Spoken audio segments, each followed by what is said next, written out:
এই ইদুর বেকার হইছে এখানে এক কোমর পানি হয় ওই যে দেখেন ওই সাইডটা আরে আন্টি রে, এটি কোনো আনন্দের হাসি নয়, এটি কষ্টের হাসি। হঠাৎ পানি বেড়ে যাওয়ায় তাদের অবস্থা খুবই করুণ।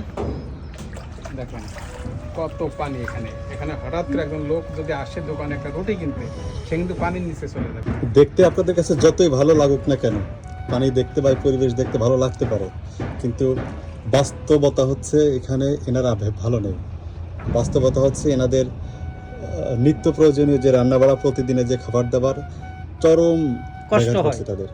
হ্যাঁ, এবং তাদের যে ইনকাম সোর্স, তারপরে তাদের যাতায়াত ব্যবস্থা, এই সব মিলে, যেমন একটা চিকিৎসা নিতে যাবে ডাক্তারের কাছে, একটা অসুস্থ রোগী যদি হঠাৎ করে, তাদের এইভাবে তেমন কোনো ভালো ব্যবস্থাই নাই। আর এই রকমের সমস্যা এনারা আগে পরে কখনো দেখে নাই। যদি দীর্ঘদিন ধরে এখানে বসবাস করে, এই প্রথম তারা এই সম্মুখীন হয়েছে।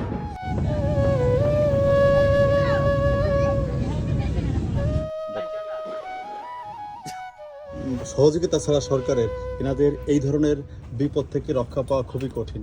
এখানে জিও ব্যাগ দেওয়া হয়েছিল, আপনারা এই নদীর উপারে জিও ব্যাগে, তাতেও কোনো কাজ হয়নি। এবং জিও ব্যাগগুলো ফেলা হয় কখন? যখন ভাঙন শুরু হয়। এর আগে যদি শুকনো সময় ফেলা হয় তখন কিন্তু এই সমস্যাগুলো থাকে না। এই যে একটা টং ঘর, এনার এই দোকানে স্বাভাবিকভাবে বেচা কেনা যা হয়, এখন কিন্তু তা নাই। সেই কাস্টমার নাই, সেই আসা যাওয়ার লোক নাই। কারণ একটাই কারণ, এই যাতায়াত ব্যবস্থা। এখানে আসা যাওয়ার কোনো ভালো ব্যবস্থাই নাই এই মুহূর্তে।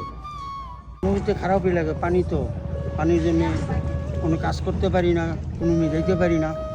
এই যে বাড়িঘর নিয়ে বহুত বিপদের মধ্যে আছে। নদী পাড়ে তো স্বাভাবিকভাবে পানি হবেই, কিন্তু এই রকমের হয় বা এরকম না, প্রতি এরকম বছর কোনো ভোগান্তি পড়ে? সময় হয় নাই। হুম? এবার কোনো সময় এরকম হয় নাই, এইবারই পানিটা দেখা যায়। কতদিন ধরে আপনারা এই ভোগান্তিতে আছেন? এখানে সপ্তাহখানেক হয়ে গেছে।